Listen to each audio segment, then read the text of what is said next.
Hello, my name is Lucas Haddock and I'm here at Caterpillar in Desford with John, who's quite a legend in the operating space of the industry. So I'm going to ask for some tips because secretly I don't really have a clue what I'm doing. So, John, a few tips on operating a machine like this. I see it doesn't have a steering wheel either, so I'm already confused. Okay, Lucas. Well, look, Lucas, what it is, before you even get in the machine, you've got to do your daily checks. You've got to go walk around this machine and do your checks and make sure this machine is ready and safe to start before you do anything, mate. So, I mean, what daily checks does this machine have? Can you run me through a few? Yes. You've got your transmission oil downstairs. You've got your engine oil. You've got your coolant. You've got your washer bottle. You've got your hydraulic oil. You know, and you need to make sure that that's correct before you even move the machine. Yeah. And also, you're looking for loose bolts, anything like that, anything what's not right, we need to get it right. Prevention is better than cure. So you've got to have this machine right before you even move off. I mean, definitely. And the joystick instead of a steering wheel, tell me a little bit about it. What's your opinion? Do you like the joystick more or the steering wheel? Because 100%. I've only operated one with a steering wheel. I'm yet to operate one with a joystick, so it would be quite interesting to see. But let's hear John's thoughts about it. Well, look, first of all, look at the visibility you have. Yeah, very true. What we're talking about with this machine is a full stick steer machine. It's only got the stick steer. Now with this as well, what it is, you've got force feedback.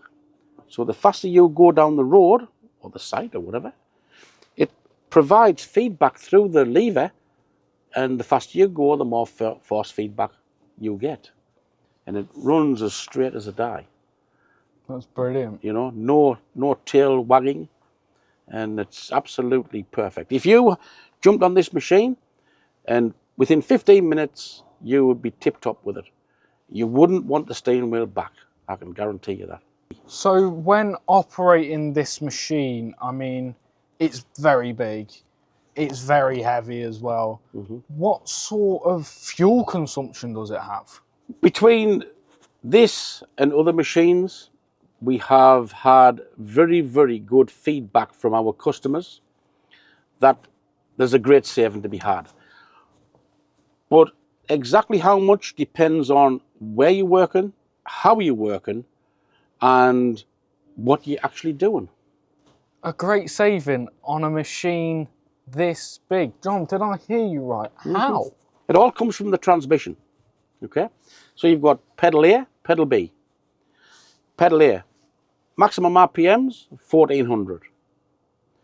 Wow. What you're doing when you press that down, we don't, like I say, we don't call it a throttle and a brake. Pedal A, pedal B, you're opening the pumps up to provide more power down to the wheels. The left pedal, what you're doing is you are controlling the rim pull with the left pedal. As you press the pedal down, you are reducing, reduce, down to a point where you can neutralize the transmission. And also built into this pedal as well is a retardant function. So if you're hauling downhill, you've got this retardant function, so you're not pressing your brakes and warming your axles up, and unnecessary brake wear will not occur. Yes? Yeah, that's very interesting and very different for one of these machines. I mean, I'm guessing it's a very controlled and smoother stop. 100%.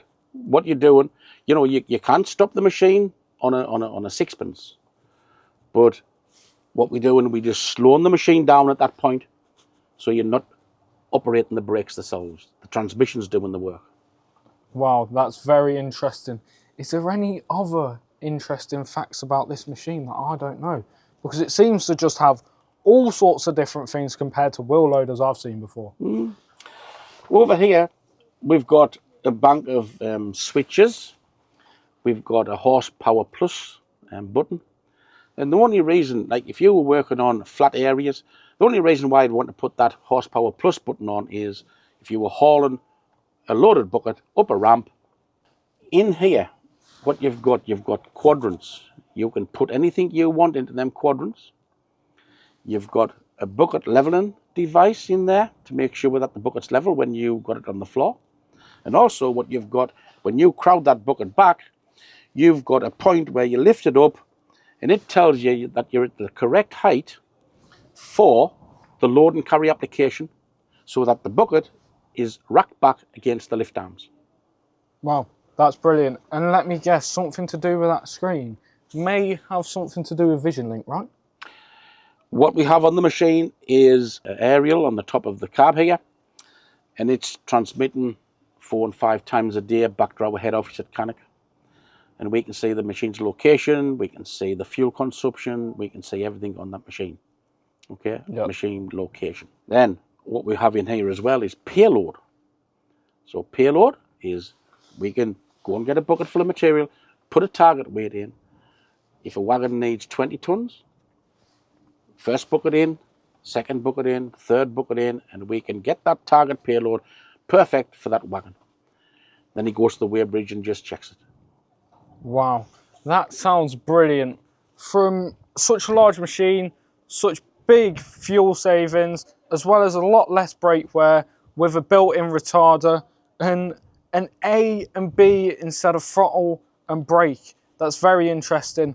So it's time for me to have a go on the 972 XE.